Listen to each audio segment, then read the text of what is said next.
আমাকে কিছু বলো, তুমি কি কখনো এমন কাউকে দেখেছ যে প্রতিদিন সকালে জপমালা নিয়ে বসে ঘণ্টার পর ঘণ্টা ভগবানের নাম জপ করে? তারা মন্দিরে যায় এবং প্রার্থনা করে, তবুও তাদের জীবনে কিছুই বদলায় না।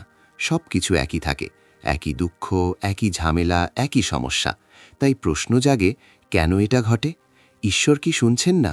নাম জপ করা কি অর্থহীন? নাকি এমন কিছু আছে যা আমরা জানি না? অপেক্ষা করো, এটা নিয়ে ভাবো না, শুধু এই ভিডিওটি দেখতে থাকো, কারণ আগামী কয়েক মিনিটের মধ্যে আমি তোমাকে এমন কিছু বলতে যাচ্ছি যা তুমি সম্ভবত আগে কখনো শোনোনি। যখন তুমি এটা শুনবে, তখন তোমার মনে এক অদ্ভুত অনুভূতি জাগবে। তোমার হৃদয় বলবে, হ্যাঁ, এটাই আমার জানা উচিত ছিল। তাই মনোযোগ দিয়ে শোনো। কিন্তু অপেক্ষা করো বন্ধুরা, আমি তোমাদের জন্য এই ভিডিওটি তৈরি করার জন্য অনেক পরিশ্রম করেছি।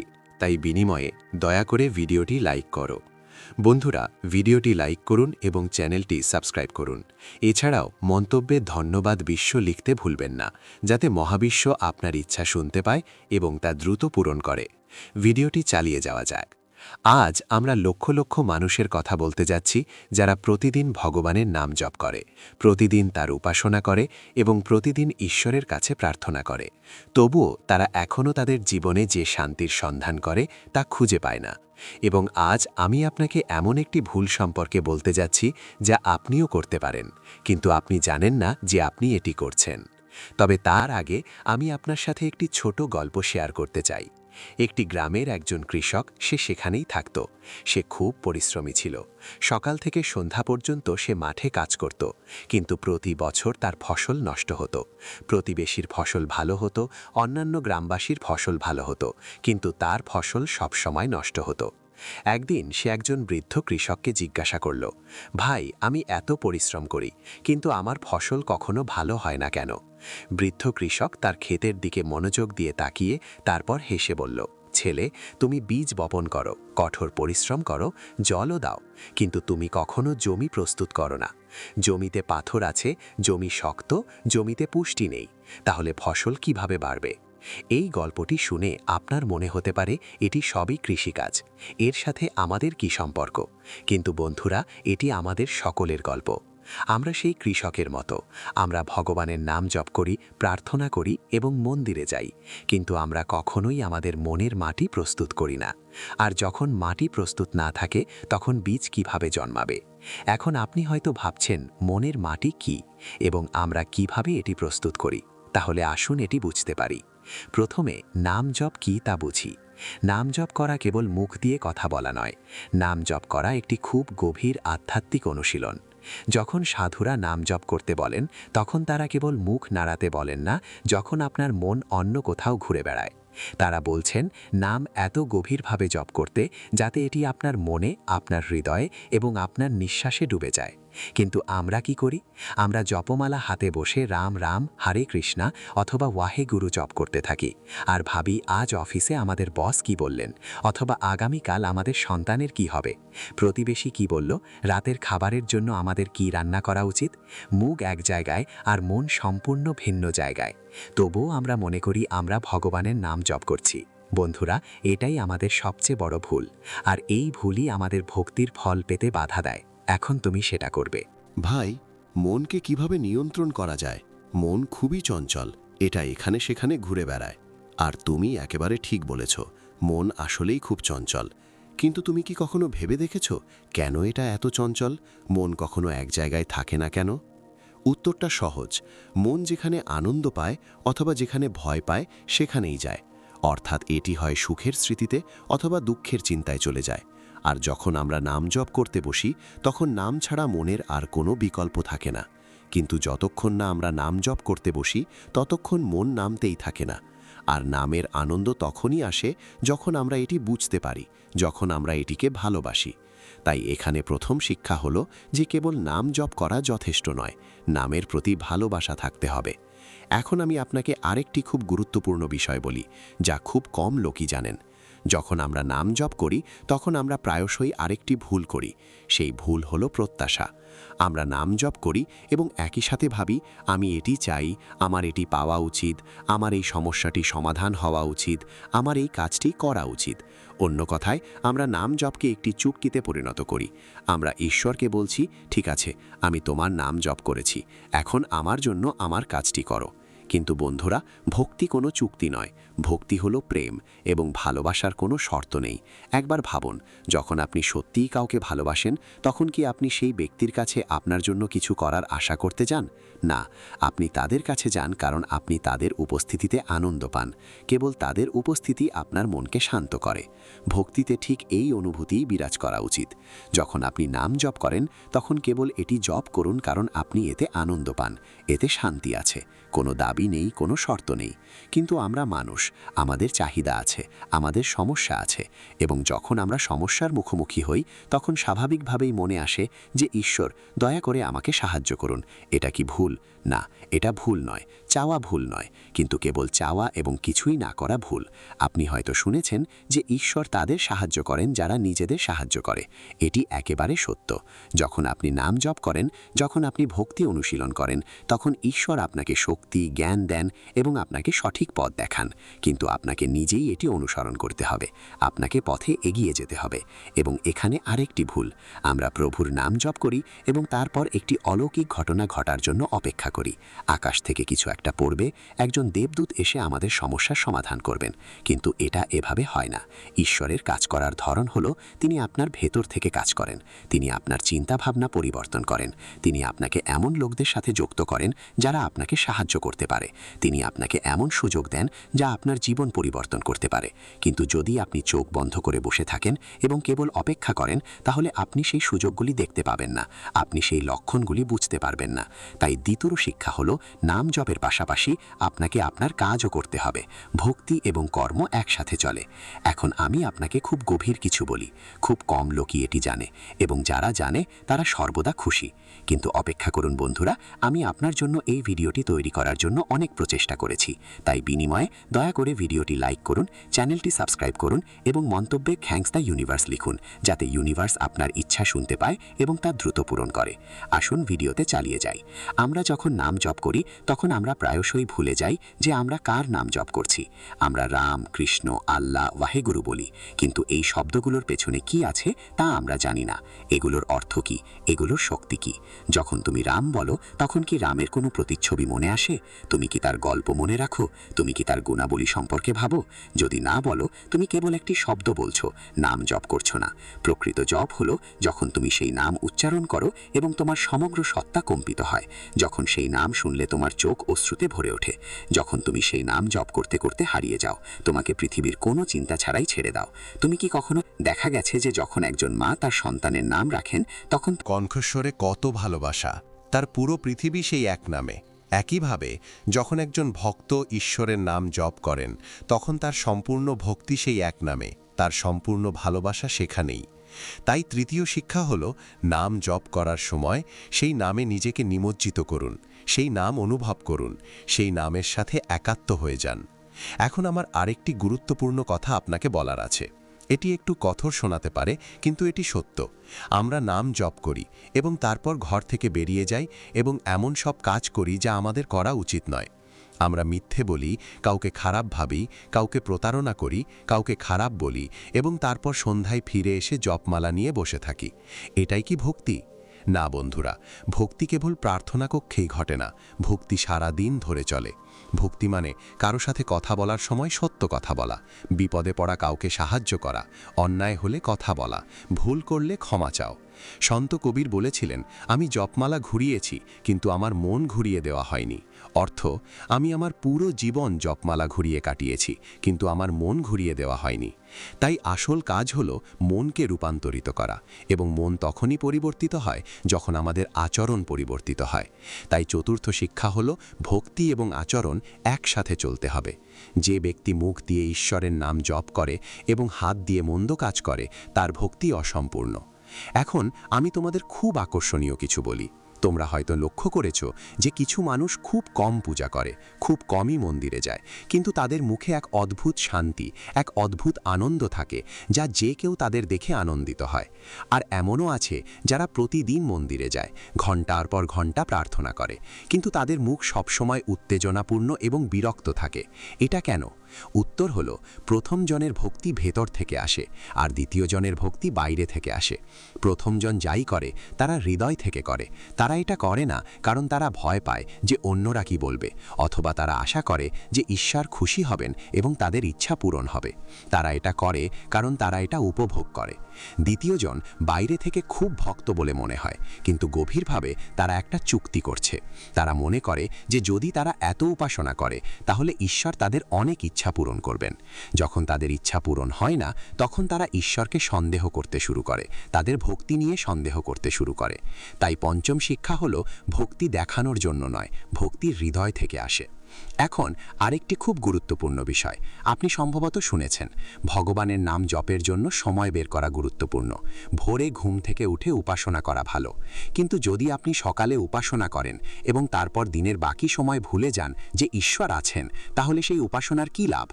প্রকৃত আধ্যাত্মিক অনুশীলন হলো এমন যা 24/7 চলতে থাকে। এর অর্থ এই নয় যে আপনাকে সবসময় জপমালা নিয়ে বসে থাকতে হবে। এর অর্থ হলো আপনি যাই করুন না কেন তা ঈশ্বরের উদ্দেশ্যে উৎসর্গ করুন। যখন আপনি খাবেন তখন এমনভাবে গাও যেন এটি ঈশ্বরের নৈবেদ্য। যখন আপনি কাজ করবেন তখন এমনভাবে গাও যেন এটি ঈশ্বরের সেবা। যখন আপনি কারো সাথে দেখা করবেন তখন এমনভাবে গাও যেন এটি সেই রূপে ঈশ্বর। যখন এই অনুভূতি আপনার ভেতরে আসে, তখন আপনার পুরো জীবন উপাসনা হয়ে ওঠে। প্রতিটি কাজ ভক্তিতে পরিণত হয় এবং তখন আপনাকে উপাসনার জন্য সময় আলাদা করার প্রয়োজন হয় না। কিন্তু যদি আপনি তা করেন, তবু এটি আরও গভীর হয়ে ওঠে। ষষ্ঠ পাঠ হলো, ভক্তিকে কেবল প্রার্থনা কক্ষের মধ্যে সীমাবদ্ধ রাখবেন না, এটি আপনার সমগ্র জীবনে ছড়িয়ে দিন। এখন আরেকটি অত্যন্ত গভীর শিক্ষা। আপনি এটি শুনে কিছুটা অবাক হতে পারেন, তবে এটি সত্য। আমরা প্রায়শই খুব দ্রুত জপ করি, যেন কোনো দৌড়ে। মনে করি আপনি যত জোরে জপ করবেন ততই ভালো, কিন্তু এটি একটি ভুল। জপের সংখ্যার চেয়েও গুরুত্বপূর্ণ হলো শ্বাসের গভীরতা। একবার রাম বলুন, ধীরে ধীরে, এত ধীরে যাতে আপনি 3টি অক্ষর র আলাদাভাবে শুনতে পান। আর যখন তুমি এটা বলো, তখন অনুভব করো যে শব্দটি তোমার গলা থেকে উঠে তোমার বুকে নেমে আসছে, তোমার হৃদয় ছুঁয়ে যাচ্ছে, তোমার সারা শরীরে ছড়িয়ে পড়ছে। মাত্র 10 মিনিটের জন্য এই অনুশীলনটি চেষ্টা করে দেখো, তারপর দেখো কেমন লাগছে। এটা জাদু বন্ধুরা, এটা সেই জাদু যা আমাদের ঋষিরা আবিষ্কার করেছিলেন। যখন তুমি এইভাবে জপ করো, তখন তোমার পুরো শরীর এক ভিন্ন অবস্থায় প্রবেশ করে। তোমার মন শান্ত হয়, তোমার চাপ কমে যায়, এক অদ্ভুত শক্তি তোমাকে পূর্ণ করে তোলে।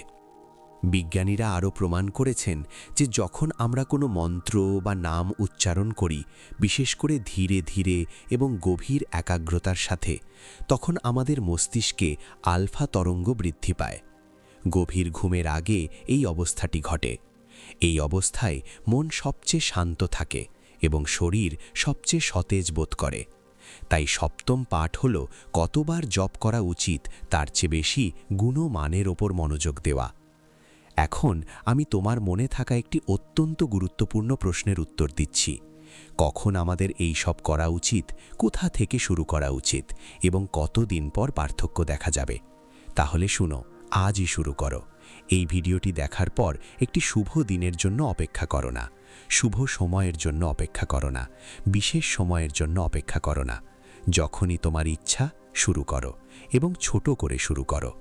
প্রথম দিনে মাত্র 5 মিনিট, মাত্র 5 মিনিট বসে ধীরে ধীরে ঈশ্বরের নাম জপ করো।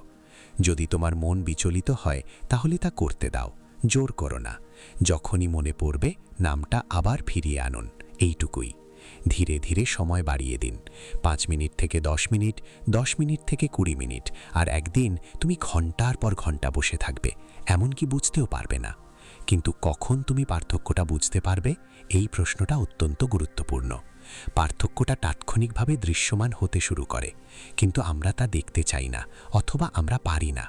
প্রথম পার্থক্য হলো, তোমার মন একটু শান্ত হতে শুরু করে। তুমি ছোট ছোট বিষয়ে এত রেগে যাও না, ছোট ছোট বিষয়গুলো এত কষ্টের কারণ হয় না। এটি খুবই সূক্ষ্ম পরিবর্তন, যার কারণে আমরা প্রায়ই এটিকে উপেক্ষা করি।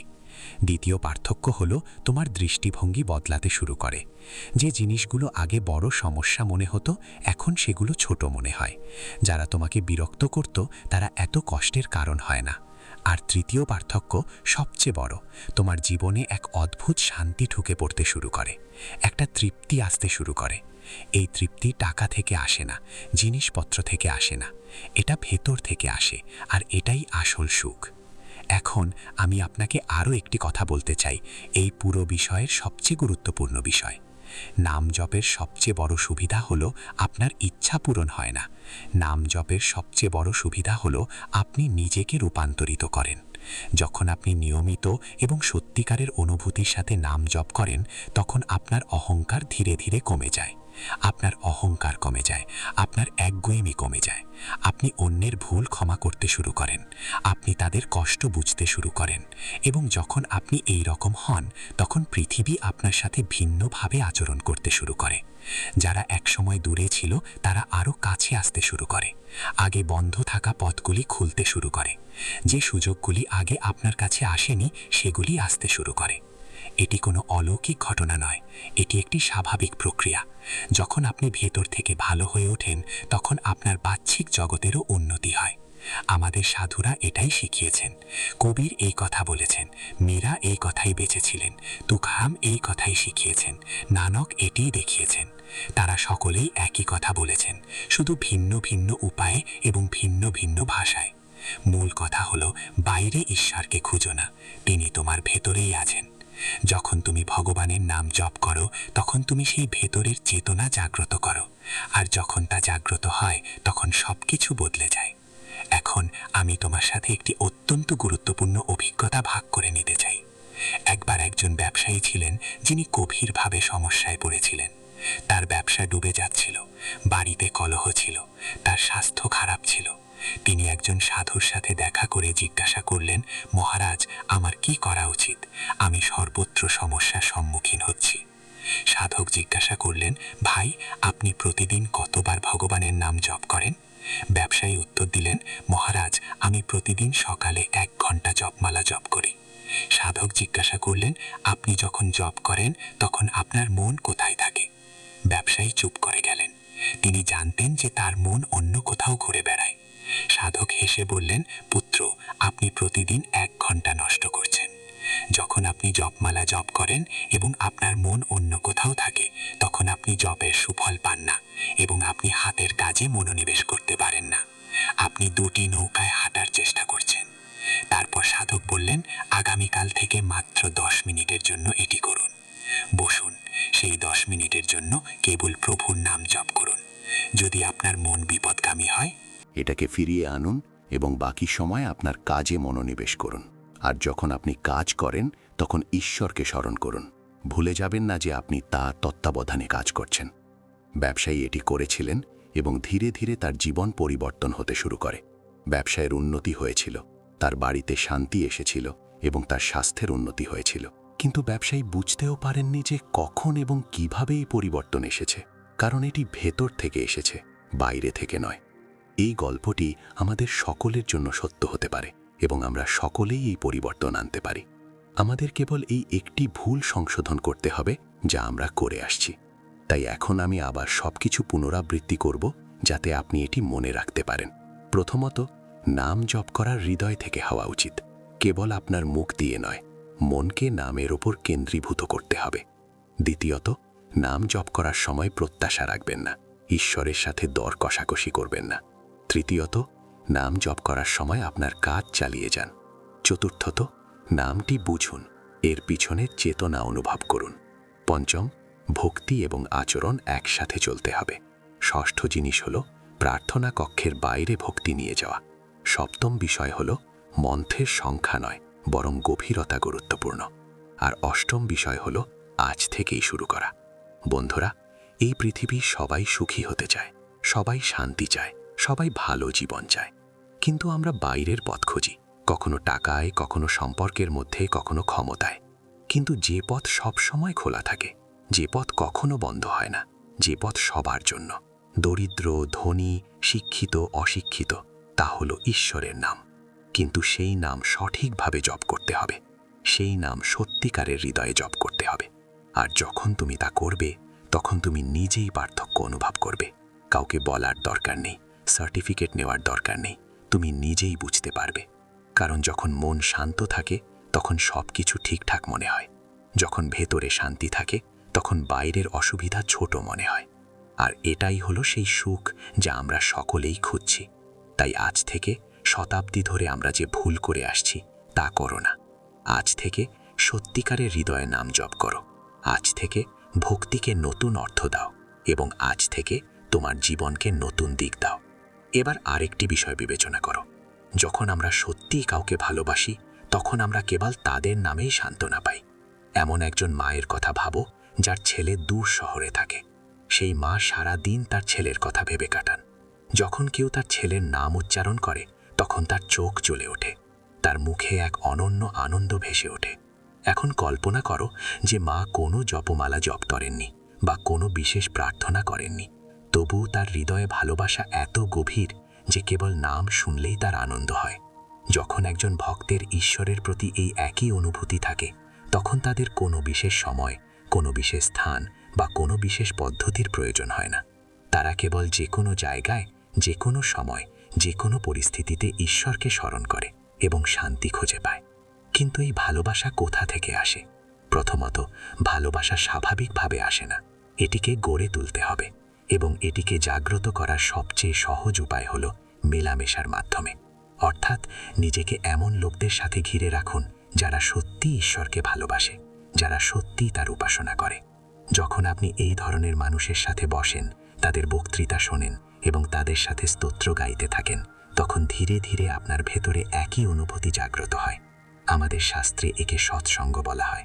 সৎসঙ্গ মানে সত্যের সঙ্গ, সত্যবাদী মানুষের সঙ্গ, সত্য চিন্তার সঙ্গ। এবং সৎসঙ্গের প্রভাব এতটাই গভীর যে 1 বছরের আধ্যাত্মিক অনুশীলন যা অর্জন করতে পারে না, তা কেবল একটি ভালো সৎসঙ্গের মাধ্যমে অর্জন করা সম্ভব।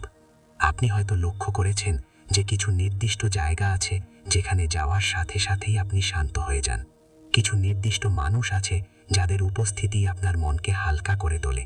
এটি সেই স্থান বা সেই ব্যক্তির শক্তি, এবং এই শক্তি ভক্তি, সত্যবাদিতা এবং ভালো চিন্তাভাবনা থেকে আসে।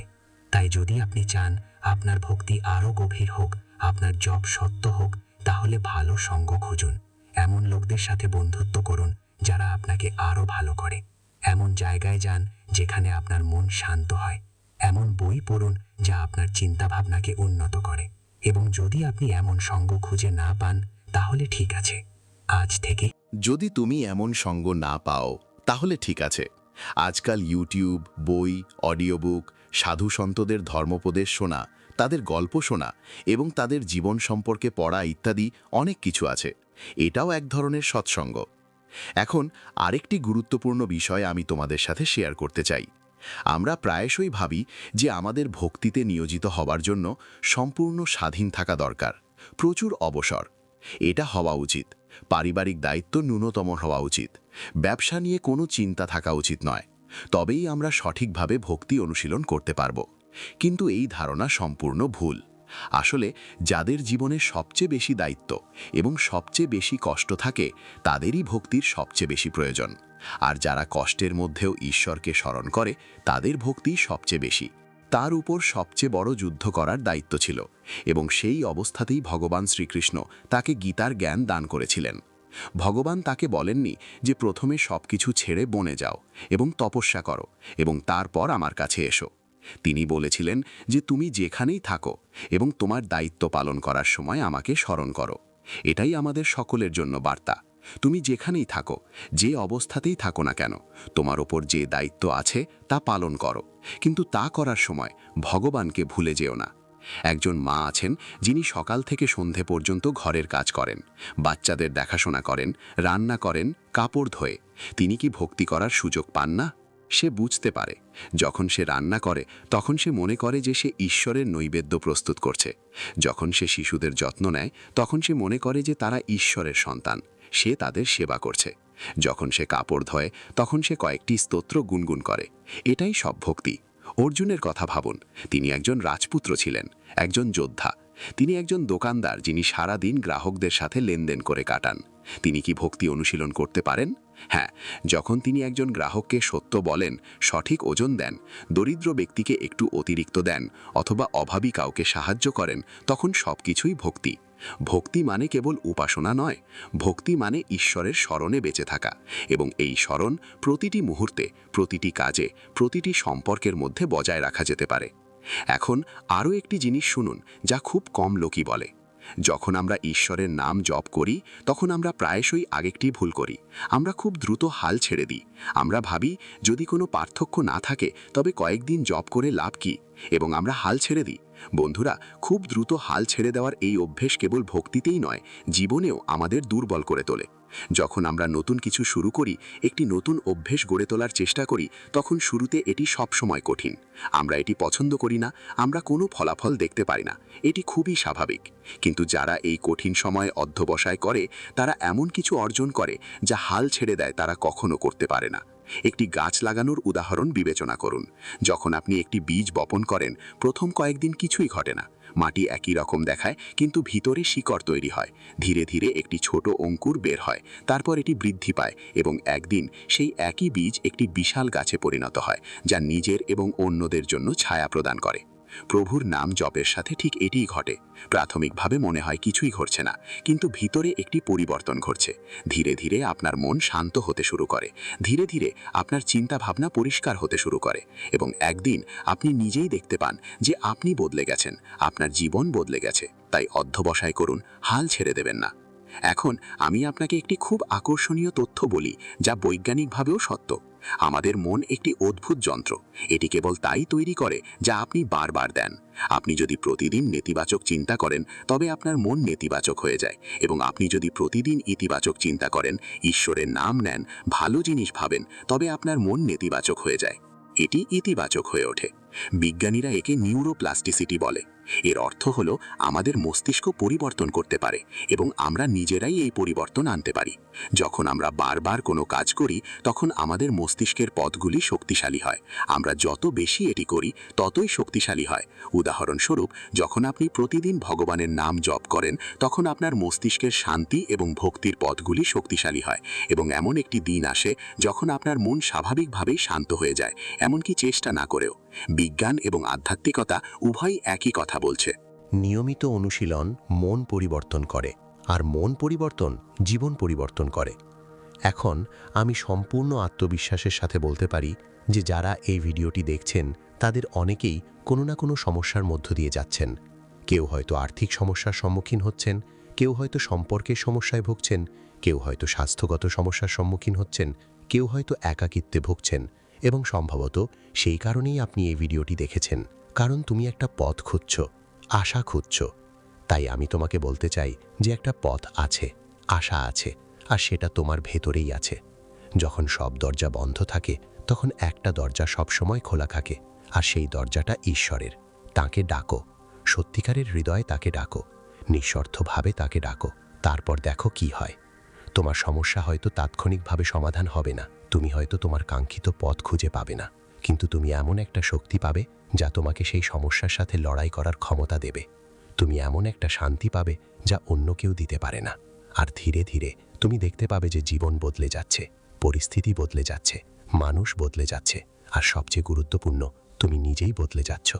উপসংহারে আমি আরও একটা কথা বলতে চাই, এই পৃথিবীতে অনেক কিছু আছে যা আমরা পেতে পারি এবং হারাতে পারি।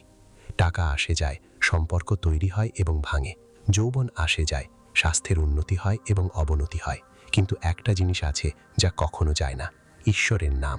তুমি একবার সত্যিকারের হৃদয়ে যে নাম উচ্চারণ করেছ তা চিরকাল তোমার সাথে থাকে, এই জীবনে এবং পরকালে।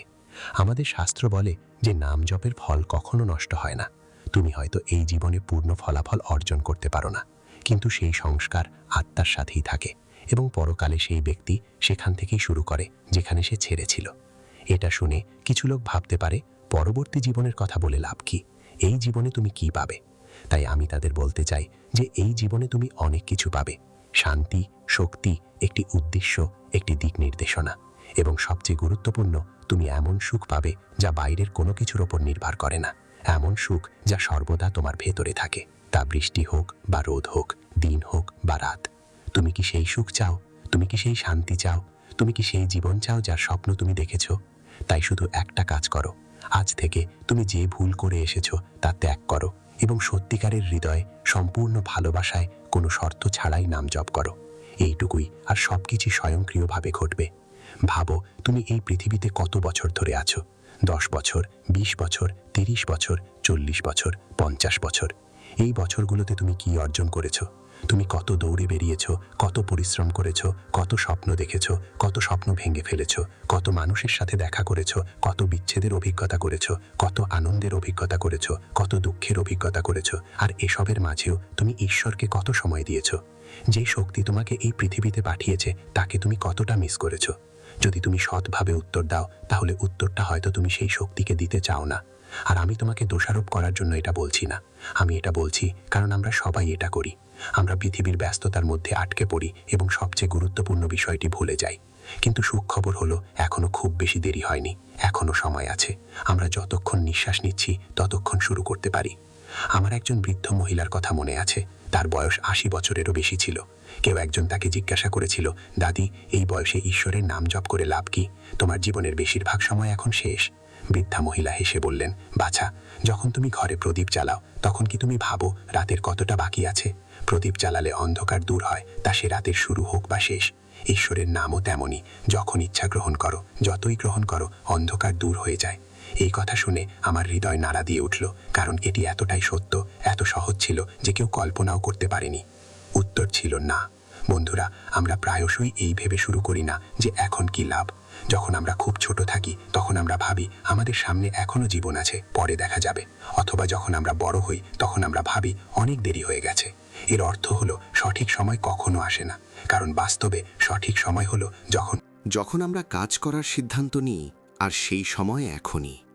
এই অত্যন্ত গভীর মুহূর্তটি মনোযোগ সহকারে শুনুন, কারণ এটি সম্ভবত আজকে আমি সবচেয়ে গুরুত্বপূর্ণ কথা বলতে যাচ্ছি। যখন আমরা ঈশ্বরের নাম জপ করি, যখন আমরা ভক্তিতে নিযুক্ত হই, তখন আমরা প্রায়শই মনে করি আমরা ঈশ্বরের জন্য কিছু করছি। আমরা মনে করি আমরা ঈশ্বরকে খুশি করার চেষ্টা করছি। কিন্তু সত্য হলো, ঈশ্বরের আমাদের প্রয়োজন নেই। তিনি ইতিমধ্যেই নিখুঁত, তিনি ইতিমধ্যেই খুশি। আমাদের জপ তার ওপর কোনো প্রভাব ফেলে না। তাহলে নাম জপ কেন, ভক্তি কেন? কারণ আমাদের এটি প্রয়োজন। আমরা অসম্পূর্ণ, আমরা অসুখী, আমরা কষ্ট পাই, এবং নাম জপ হলো সেই ঔষধ যা আমাদের আরোগ্য করে। ভক্তি হলো সেই পথ যা আমাদের হারিয়ে যাওয়া পূর্ণতার দিকে নিয়ে যায়। ঠিক যেমন একটি শিশু কাঁদে এবং তার মায়ের কাছে যায়। মায়ের সন্তানের কান্নার প্রয়োজন হয় না, কিন্তু সন্তানের মাকে প্রয়োজন হয়, এবং মা কখনো তার সন্তানকে ত্যাগ করেন না। তিনি সর্বদা তার বাহু প্রসারিত করে অপেক্ষা করেন। একইভাবে ঈশ্বর আমাদের জন্য অপেক্ষা করছেন, প্রতিটি মুহূর্ত, প্রতিদিন। তিনি কোথাও যাননি, তিনি আমাদের দূরে সরিয়ে দেননি, আমরা তাকে দূরে সরিয়ে দিয়েছি। আর যখন আমরা তার নাম জপ করি, যখন আমরা তাকে স্মরণ করি, তখন আমরা সেই দূরত্ব কমিয়ে ফেলি। আর একদিন সেই দূরত্ব সম্পূর্ণরূপে অদৃশ্য হয়ে যায়। আর সেই দিন আমরা যা অনুভব করি তা ভাষায় বর্ণনা করা যায় না। এটি এমন এক শান্তি যা বোধগম্যতার বাইরে। সেই সঙ্গীত এমন এক আনন্দ যা অন্য কিছুই দিতে পারে না। এটি এমন এক ভালোবাসা যা কখনো শেষ হয় না। আমাদের সাধুরা বলতেন যে একবার ঈশ্বরের ভালোবাসার স্বাদ গ্রহণ করলে সে আর পৃথিবীর অন্য কোনো কিছুর পরোয়া করে না, কারণ সে বুঝতে পারে যে বাকি সব কিছু কেবল একটি ছায়া, সে আসল জিনিস। এবার শেষের একটি গল্প শুনুন। এই গল্পটি একজন সাধারণ মানুষের সম্পর্কে, ঠিক তোমার বা আমার মতো।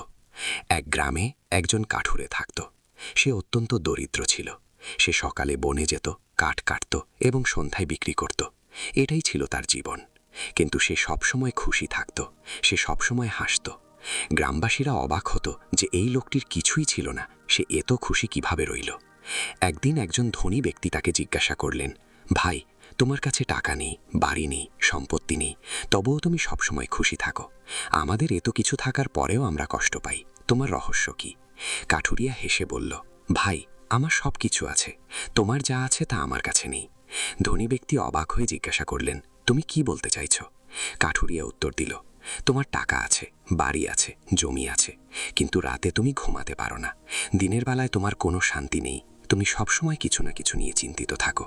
আমার কাছে টাকা নেই, ঘর নেই, কিন্তু আমার একটা জিনিস আছে যা তোমার নেই, মনের শান্তি। ধনী ব্যক্তি জিজ্ঞাসা করলেন, এই শান্তি কোথা থেকে আসে? কাঠুরিয়া উত্তর দিল, আমি যখন বনে কাঠ কাটছি, আমি ক্রমাগত ঈশ্বরের নাম জপ করি। যখন আমি ক্লান্ত হয়ে পড়ি, তখন আমি গাছের সাথে হেলান দিয়ে থাকি। আমি বসে ঈশ্বরের সাথে কথা বলি। যখন আমার ক্ষুধা লাগে, তখন আমি যা পাই তা খাই, ঈশ্বরের প্রসাদ মনে করি। আর যখন আমি রাতে ঘুমাই, তখন ভাবি যে ঈশ্বর আজ সবকিছুর যত্ন নিয়েছেন, তিনি আগামীকালও সবকিছুর যত্ন নেবেন, এবং এই আত্মবিশ্বাস নিয়েই আমি ঘুমিয়ে পড়ি। ধনী ব্যক্তির চোখ জলে ভরে ওঠে, কারণ তার সবকিছু ছিল, কিন্তু তার এই আত্মবিশ্বাস ছিল না, তার এই শান্তি ছিল না।